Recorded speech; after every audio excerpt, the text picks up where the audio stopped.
Muy bien. ¿Qué tal? Buenas tardes. Buenas tardes tengan todos ustedes. Les saluda René Chávez Domínguez, presidente del Grupo de Historia del Parque de la Revolución.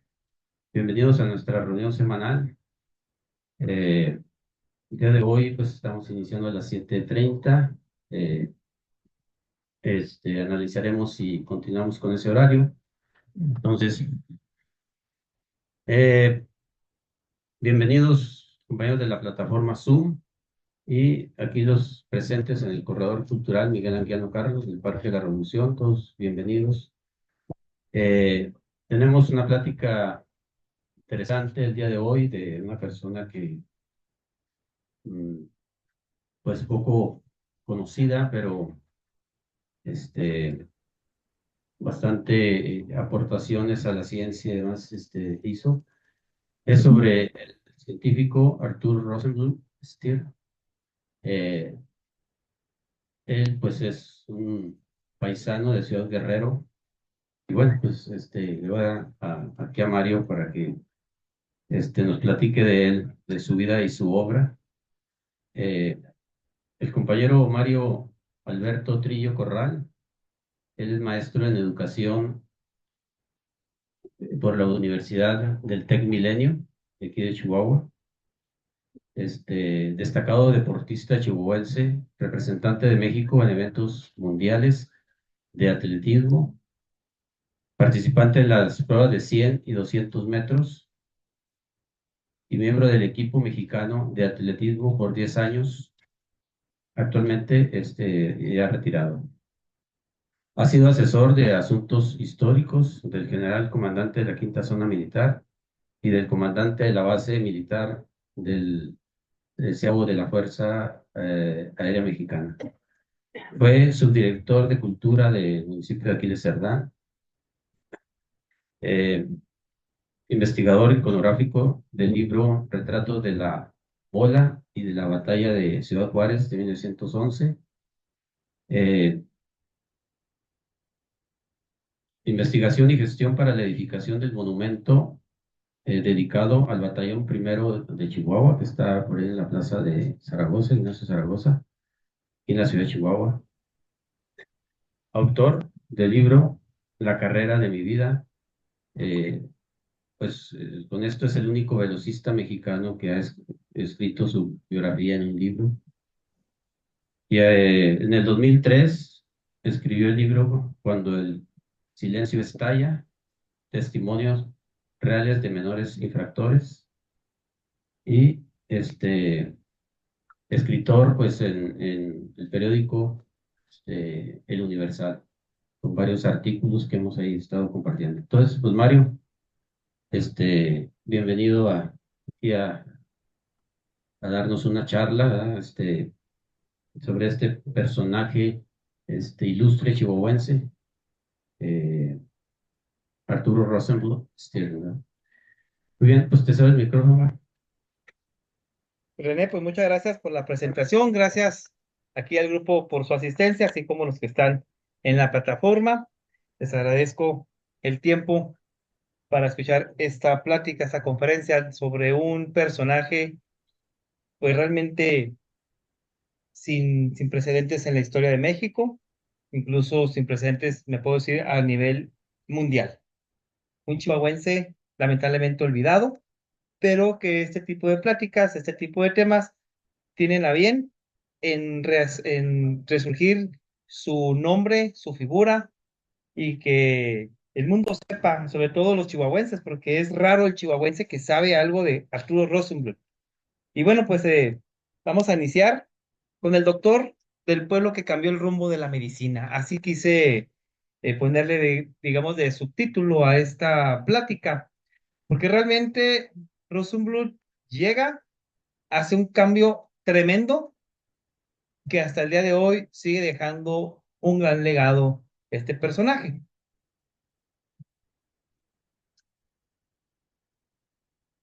¿Quieres?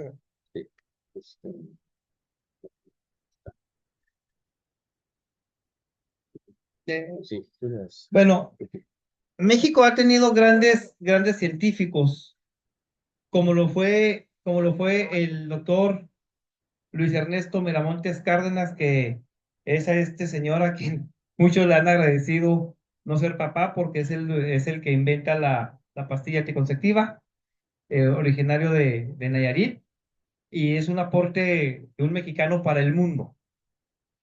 Otro más, Guillermo González Camarena, ya más conocido de todos, el que nos brinda la televisión a color.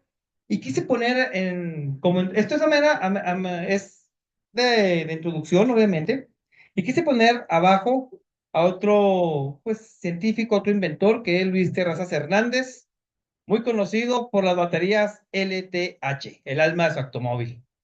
Este último personaje, chihuahuense también, que fue el que inventa, como ya dije, la batería de los automóviles, que hasta el día de hoy lleva sus iniciales, LTH. Estamos hablando de un invento de los años finales de los 20, principios de los años 30.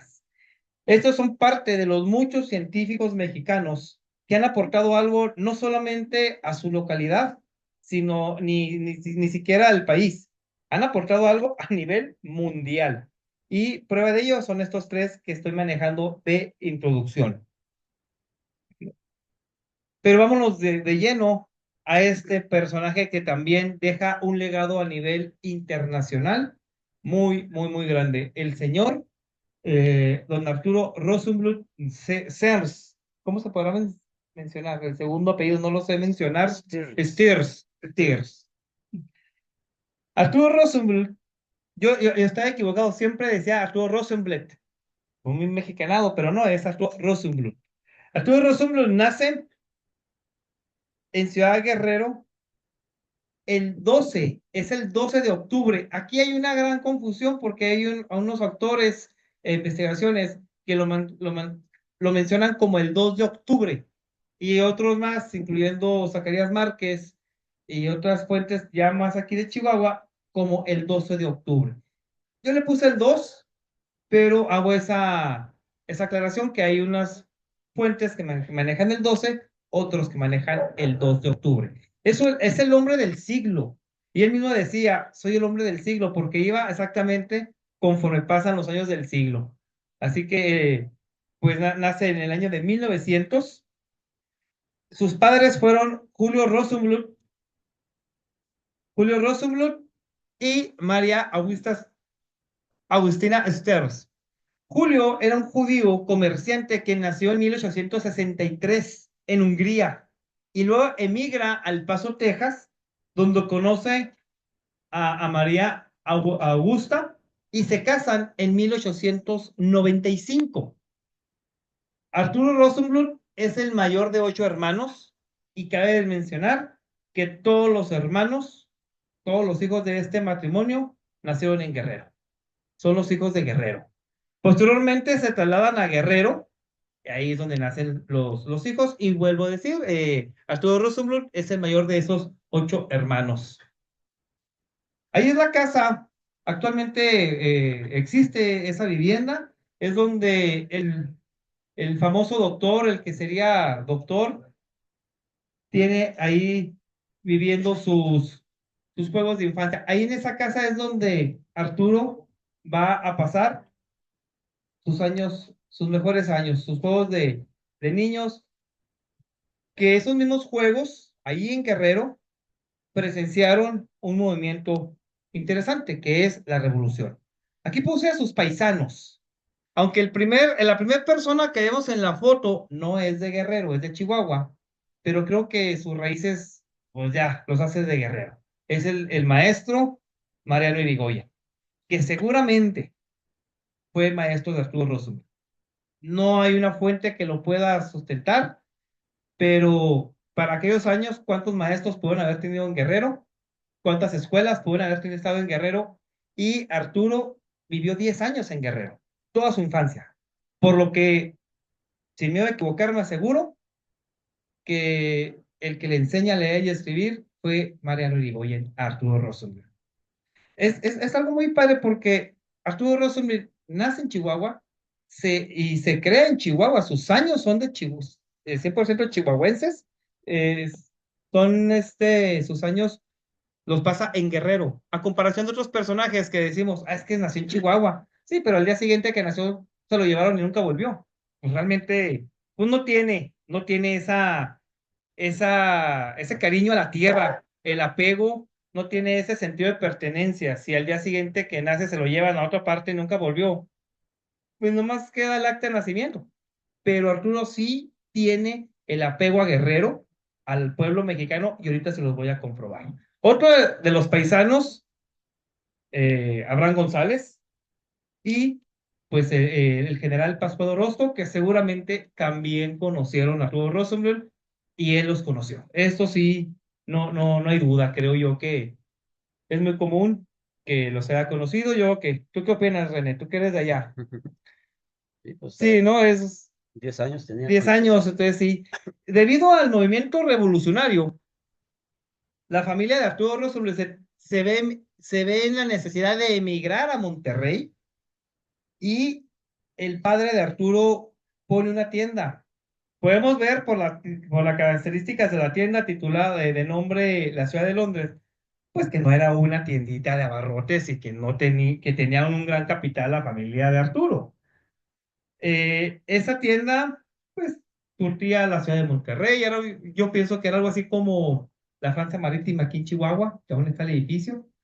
Entonces, ahí, desde los 10 años, Arturo Rosenbluth ya va a cursar otras letras en la Sultana del Norte, la preparatoria, incluso, bueno, voy a hacer un paréntesis.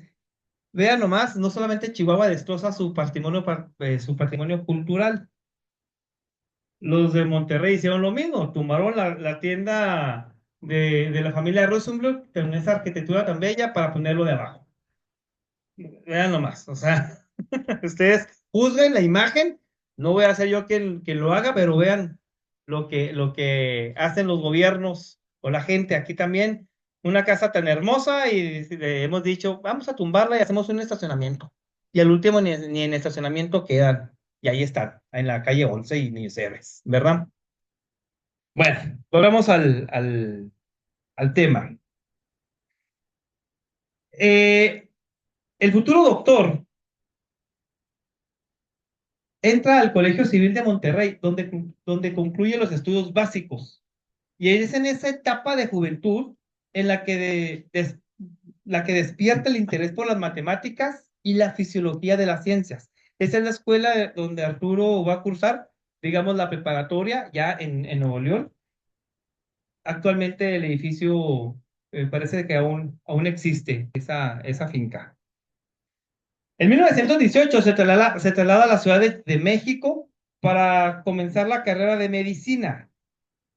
En la Universidad Nacional de México, el joven estudiante rápidamente sobresale del grupo de los demás, sobre todo en materias como fisiología, química, anatomía, entre otras.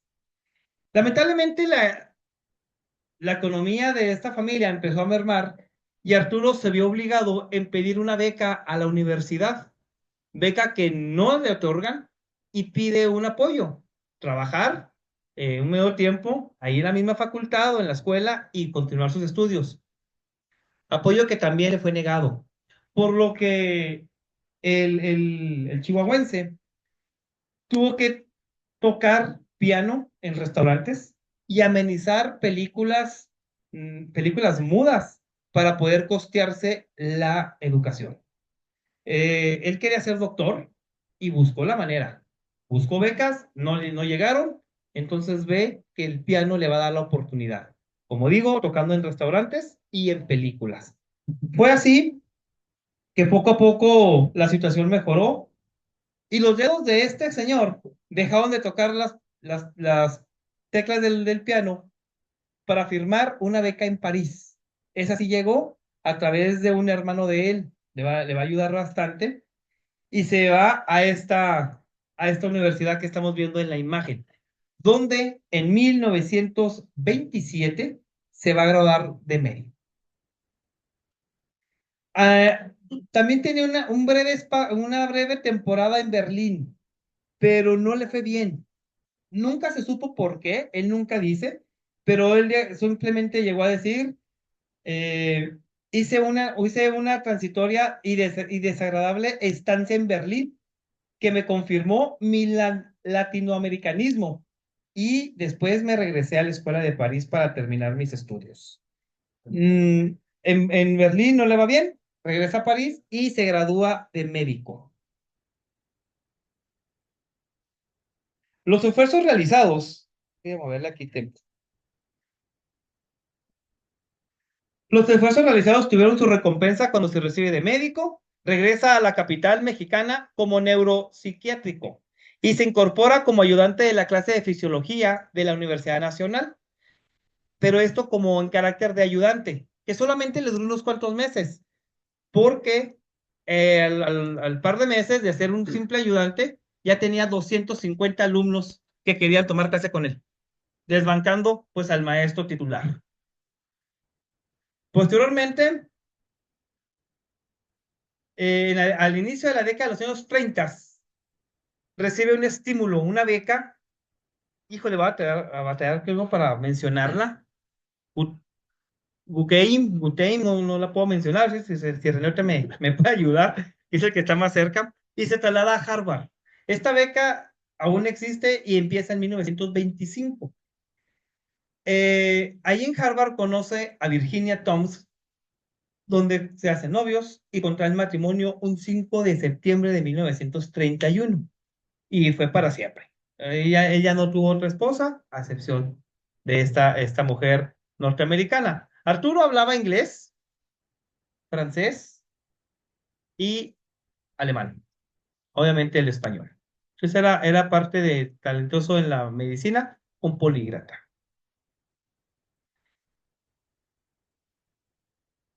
El intelecto del catedrático mexicano también llamó la atención de investigadores como el profesor Walter Cannon, que es el que estamos viendo en la imagen.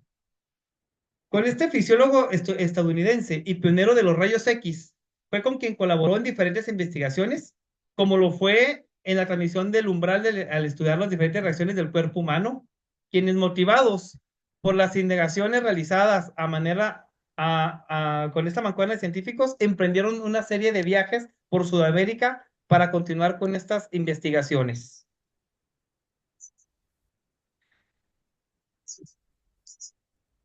Para 1936, y fíjense nomás qué dato, ¿eh? Él se gradúa en el 27 de enero.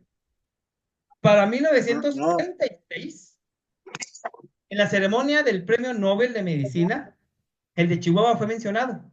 3 veces lo mencionaron los ganadores de aquella edición. ¿Dónde están? Aquí están. Que lo ganaron Otton Lewin y Henry Dale. Mencionaron al doctor mexicano por sus múltiples contribuciones a la ciencia de la salud. Arturo Roosevelt para entonces tenía 36 años y ya era mencionado en ceremonias de gran prestigio a nivel mundial, como lo fue en la ceremonia de la entrega del premio Nobel. Esa es la calidad del de guerrero. Roosevelt, él, como dije ahorita, él decía, yo soy el hombre del siglo. Él lo decía quizá a manera de broma, porque iba junto con su edad avanzando con el siglo, pero realmente sí hizo honor a su nombre, hizo honor a su obra y sí fue el hombre del siglo al grado de que es el mexicano científico más importante que ha dado este país, sin temor a equivocarme. El mismo Cannon llegó a decir, en 40 años que tengo al servicio del Departamento de Fisiología de Harvard, no he conocido otro investigador que pueda siquiera compararse con el doctor Rosenbluth. Tengo por acá. Entrada la Segunda Guerra Mundial, Estados Unidos pone diferentes maneras de tratar a los científicos extranjeros y él se tiene que regresar. Se puede haber quedado en Estados Unidos y le dicen, tú puedes quedarte, pero tienes que firmar la nacionalidad norteamericana. Por lo que ahí nace y se presenta el sentido de pertenencia de Guerrero, de Chihuahua y de México. Arturo Roosevelt dice muchas gracias, pero yo soy mexicano. Y se regresa a la Ciudad de México, donde va a fundar el Instituto Nacional de Cardiología y logró posicionar a este laboratorio de fisiología como uno de los más importantes del mundo. Con el fin de la guerra, con el fin de la guerra, las cosas toman un cambio distinto. Cannon, el que vimos en la anterior fotografía, llega a sus años de retirarse y le deja a Rosenbluth la batuta del laboratorio de Harvard. Obviamente hubo grupos opositores que evitaron que Rosenbluth tomara esa batuta y tiene que quedarse en México. Aquí en México, como jefe del laboratorio de fisiología del Instituto Nacional de Cardiología, va a desarrollarse. Y hay que hacer la mención muy importante. El primer hospital de especialidad en el mundo fue el que Arturo Rosenbluth va a fundar. El Instituto Nacional de Cardiología fue el primer hospital de especialidad en todo el mundo.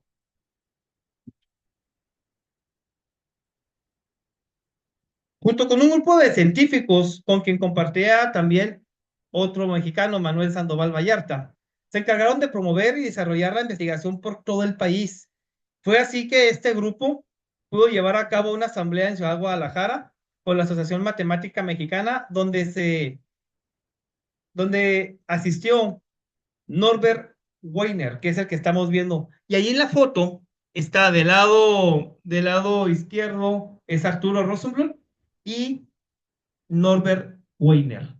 Él es un matemático científico que también va a ser una gran aporte al conocimiento, a los aportes de Arturo Rosenbluth, que juntos hicieron 150 trabajos de investigación. A un lado vemos un libro de Arturo Rosenbluth. Yo cuando trabajaba, son paréntesis, cuando trabajaba en la mediateca, nos llegaban muchas donaciones de libros, unos libros de texto, revistas, unos muy buenos, otros no. Y entre todo lo que llegó en una ocasión, llegó el libro de Arturo Rosenbluth. Y dije, ay, qué padre. Yo todavía no conocía mucho de libros y terminé regalándolo. Después supe que ese libro terminó en la basura. Actualmente ese libro anda como en 1,200 pesos y es escaso, muy difícil conseguirlo. Y ahorita pues me voy de topes en la pared por haber regalado el libro de Arturo Rosenbluth.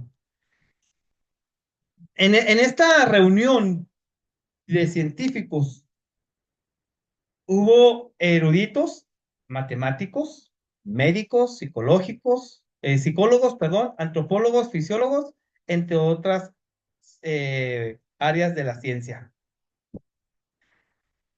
Fue así que Arturo Rosenbluth es el primer investigador mexicano que se le asignan una plaza de fisiología de tiempo completo, exclusivamente para investigar la fisiología del cuerpo humano. El 18 de abril de 1944, el 18 de abril del 44, el presidente Manuel Ávila Camacho va a darle ese nombramiento, y no solo en el ámbito científico va haciendo Rosenbluth, sino que otros en el cine mexicano, México empieza a crecer. A lo que voy es que de los años 30 a los 60, México iba subiendo como el espuma. En científicos, músicos, el cine mexicano era el mejor, por arriba de Hollywood. Empezaron los muralistas, Aurora Reyes, fue una ola tan grande que nomás duraron 30 años, porque después de los 60, iniciando los 70, México culturalmente empieza a bajar y bueno, ya conocemos el desenlace. Pero de los 30 a los 60 éramos una gran potencia en cualquier disciplina. Junto con este señor que estamos viendo, Norbert Weiner y Arturo Rosenbluth, desarrollan la cibernética, área que analizaba los mecanismos de control, estímulos de los seres humanos, y debido al gran aporte desarrollado en esta ciencia, con este trabajo de la cibernética, Arturo Rosenbluth el de Chihuahua, se convierte en el primer mexicano candidato a premio Nobel. Lamentablemente en Chihuahua no sabemos, no se sabe esta el aporte de este gran personaje. Es así que en el 52, vuelvo a repetirlo, Arturo Rosenbluth se convierte en el primer mexicano candidato a ser premio Nobel.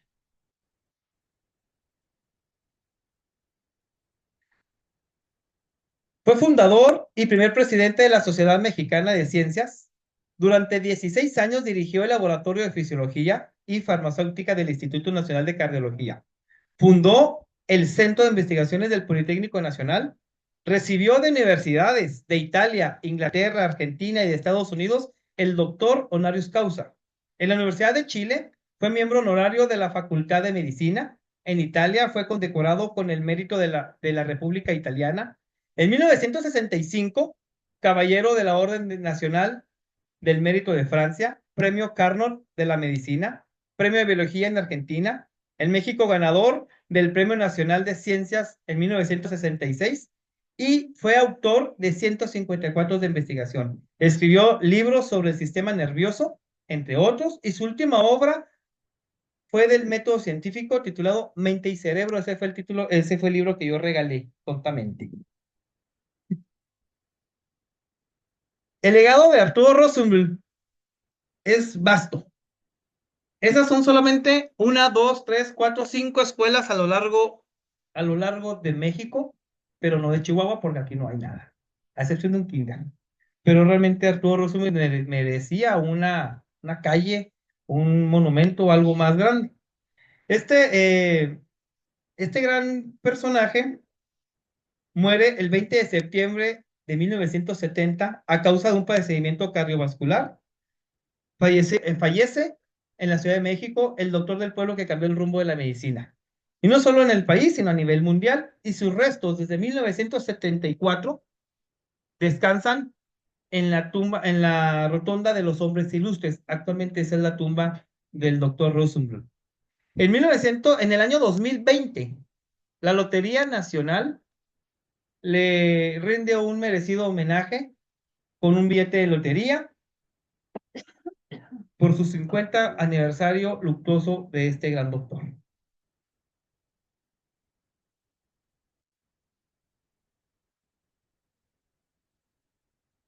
Allí en las letras de Guerrero les faltó poner el rostro de Arturo Rosenbluth, lamentablemente.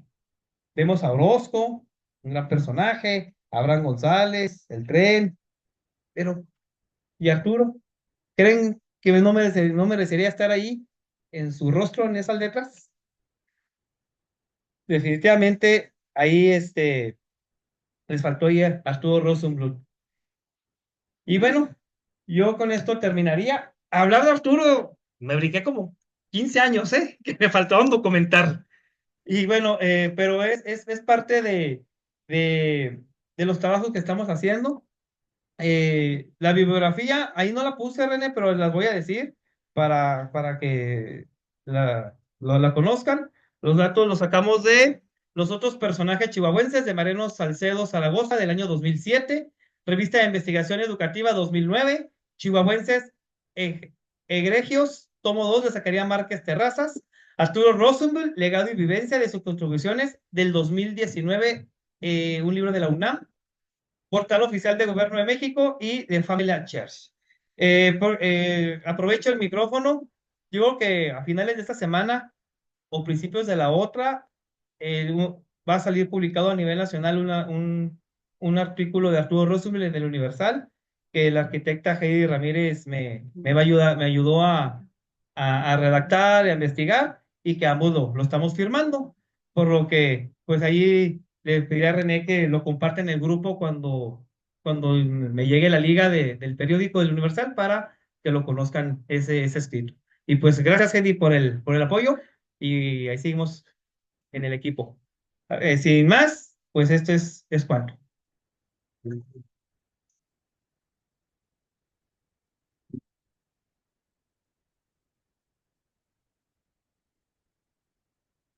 Mario, pues interesante la vida de mi paisano y pues sí desconocido y el mismo Guerrero pues no tiene, como dices, pues en la letra no lo pusieron, ¿no? Este, no hay, donde sé, no hay una escuela que se llame Arturo Rosenbluth.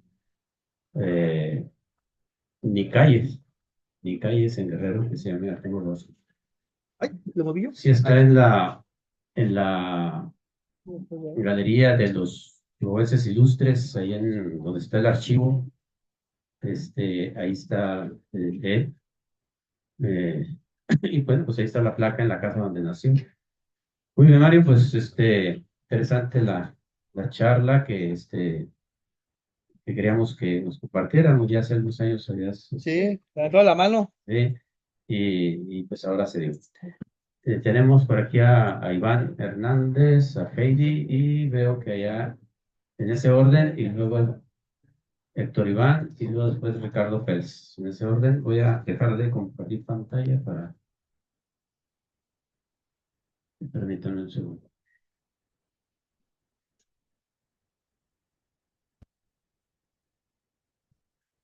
Adelante, Iván.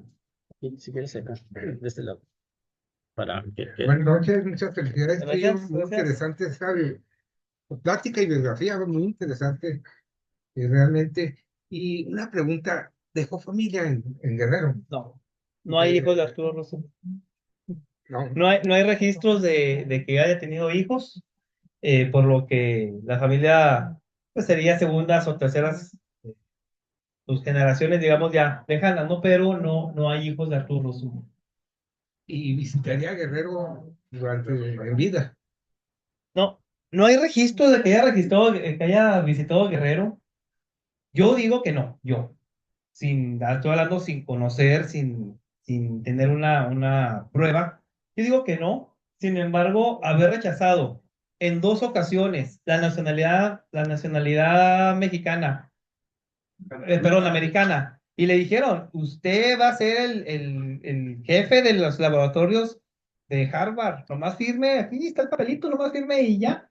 Y dijo que no. Por eso les digo, no es lo mismo de que nace el niño y al día siguiente se lo lleven y jamás regrese, a cuando vivió 10 años y corriendo ahí, conociendo a los grandes de la revolución como Orozco, Abraham González, al profe Mariano Irigoyen. Creo que ahí le surge a Arturo Rosenbluth su sentido de pertenencia y decir, no, pues yo soy mexicano, soy de Chihuahua y pues gracias por la nacionalidad, pero yo voy a fundar el primer hospital de especialidad en el mundo. Entonces, yo digo que no volvió a Guerrero. A lo mejor posiblemente René nos pueda aportar en otra ocasión con algún conocido Ok. ahí de Guerrero, una historia que surja por el pueblo, pero digo que ya no regresó. Gracias, felicitaciones. Sí, Alguien que lo haya conocido, ¿no? Y a lo mejor que diga ahí un sí. viejito, algo. Felicidades, Gracias, Mario. Heidi. Felicidades y gracias por invitarme también a estas colaboraciones y a revivir un poquito las historias desconocidas de chihuahuenses tan ilustres. Pues hace pocos días tuve la oportunidad de ir a Guerrero y de ver las condiciones en las que está la casa en la que habitó el científico Arturo, y pues está a punto ya de derrumbarse. Prácticamente se ve muy bonita pintada por fuera, pero por dentro está en muy, muy malas condiciones. Probablemente si no se le da un buen mantenimiento, pueda caer en un par de años Ojalá y en no. una buena lluvia, ojalá que no. Para hacerla museo, Lo imagínate. bueno es que ya pusieron, sí, sí está ahí su placa. Y estuve preguntando así como que indagando en el pueblo, oiga, cuál es la casa en donde habitó el científico de aquí de Guerrero? ¿El científico? ¿A poco hubo uno aquí en Guerrero? Y ya afortunadamente sí me fui a la plaza principal y ya saben, ¿no? Con la gente mayor, ahí preguntando rápidamente me dieron el norte, como decimos acá en Chihuahua, me dieron norte y pues ya logré dar con la casa de don Arturo. Y en algún momento comentamos entre Mar y yo que muy probablemente tanto Luis, el de LTH, tanto Luis Terrazas Hernández como Arturo pudieron llegar a haber coincidido en Monterrey porque casi coinciden en las mismas fechas de allá. Ajá. Y en otra cosa en la que también coinciden es que ninguno de los dos encontramos registro de que hayan tenido descendencia. Así es. No hay. Bueno, pues muchas Gracias, felicidades, Heidi. Mario. Gracias. Gracias. Ahorita Ah, vamos por orden. Bueno, por acá perdimos la señal en el monitor. Tenemos a Héctor Iván y después Ricardo Pérez. Y luego después Chavo. Adelante, Héctor Iván.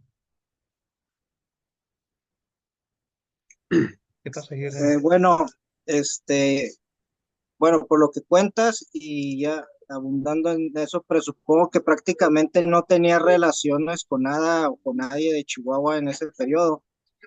Y eso lo conecto también con la idea de que el personaje pues no haya tenido los homenajes que le correspondían, porque pues todos sabemos que muchos homenajes siempre hay una motivación política o de relación política, ¿no? Entonces, sí, es difícil con un científico en lo general.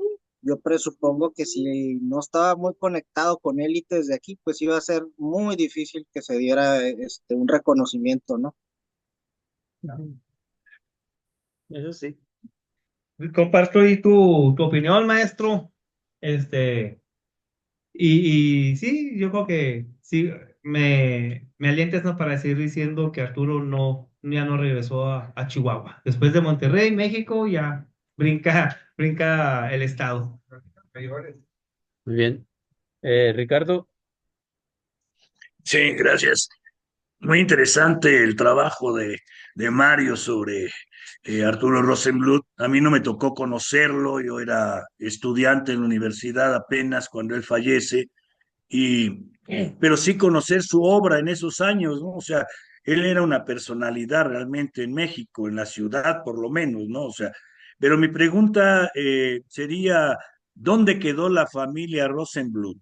¿Qué fue de ella? Habría que sondearlo para poder enriquecer más el conocimiento sobre este personaje que realmente, como dice Mario, pues es importantísimo, no solo para Chihuahua, Guerrero, sino para todos los mexicanos, porque fue una gran personalidad en la medicina y en las ciencias de el cerebro, en fin, ¿no? O sea, toda la cibernética, etcétera, ¿no? A nosotros nos tocó leer algunos de sus materiales en los años en que él muere, ¿no? O sea, en el año en que él muere, ¿no? O sea, entonces estábamos ingresando a la universidad, pero sí sería muy interesante saber más sobre su familia y localizarlo. Quizás a través de una fundación de judíos que hay en Ciudad de México se pueda localizar algo. Muchas gracias Gracias. por el comentario. Buena pregunta. No sé, yo desconozco realmente qué haya pasado con los hermanos de Arturo, eh, si hubo sobrinos, descendencia. No se sabe nada, al menos yo desconozco y estuve buscando en internet y no encontramos nada, porque incluso Arturo muere en el 70 y creo que que la esposa muere 3 años después. Entonces, no hay descendencia, yo no encontré, pero sería muy bueno buscar, como usted dice, en la comunidad judía, alguna descendencia de este científico mexicano. muy bien, tenemos a Antonio Chao.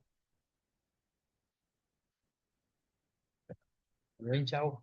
Lo felicito, esto muy abundante su compilación de investigación de fotos. Sé que la Fundación de Cementos de Chihuahua estuvo muy interesado en recuperar la información del doctor. Entonces a Heidi le sugiero que vayan a la Fundación de Cementos de Chihuahua para la restauración de la casa. Yo anduve de chalán recuperando información en un libro que hizo Cementos de Chihuahua. Y de jovencillo yo trabajé para los doctores Leal. Probablemente ellos estuvieron en el Instituto de Cardiología, el doctor Pedro Leal del Rosal. Y es muy interesante porque a partir de que se crea el Instituto de Cardiología, de ahí pudo haber surgido el ramillete de científicos cardiólogos que vinieron a trabajar a Chihuahua. Y pues muchas gracias. Bueno, otra cosa, conocí ahí con los doctores la tecnología que se usaba para los corazones, que son los marcapasos. Muy interesante ver los aparatitos que se ponen adentro del corazón. El doctor Pedro Leal hacía filmaciones de sus operaciones y cómo ponía los marcapasos. Eso es todo. Y seguramente aprendió todo eso en el Instituto de Cardiología de la Ciudad de México. En el de Azul. Sí, Muchas gracias, gracias. Memo. Memo. Acá, aquí. Ven, ven, aquí. Aquí. Ven. Sí, acaba de felicitar a Mario Trillo por su interesante plática. Desde hace mucho tiempo, Sí, ¿no? yo he tenido curiosidad de saber sobre el maestro, el profesor Irigoyen, Mariano Irigoyen. Sí. Y estuvo casado y se fue a Chiripa, tuvo una hija que se llamó Carmen, que fue maestra y trabajó en Ciudad Juárez. Siempre he tenido esa curiosidad desde hace mucho tiempo. No sé si Mario sepa algo de eso. No, no, fíjate que no tengo el dato, pero ahí está el libro de Mariano Irigoyen, una compilación que hace Jesús Vargas, muy interesante. Y seguramente esos datos, todo eso debe venir. El libro lo he tenido así a manera de hojearlo y vienen muchos documentación de reconocimientos que le hacen al profesor. Entonces, yo creo que estos datos ahí deben de estar.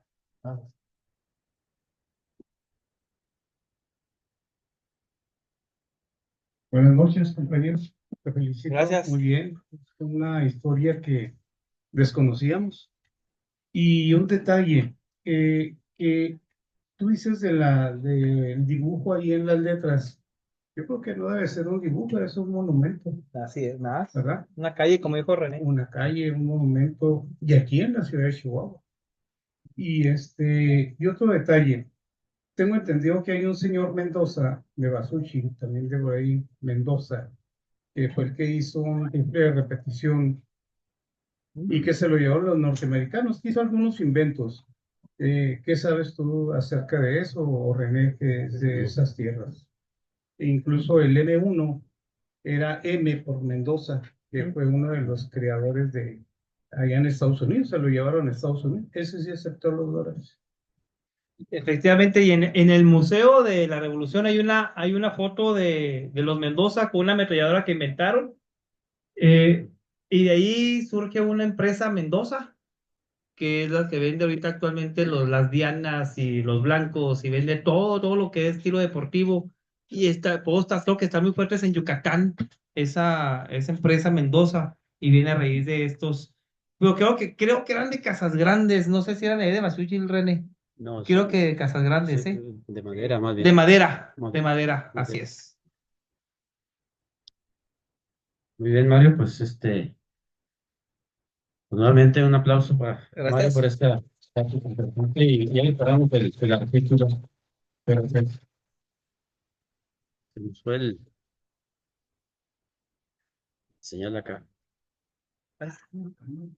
Se apaga ya y se empieza acá. Que apague el micrófono. Sí. Bueno, ok, volvemos a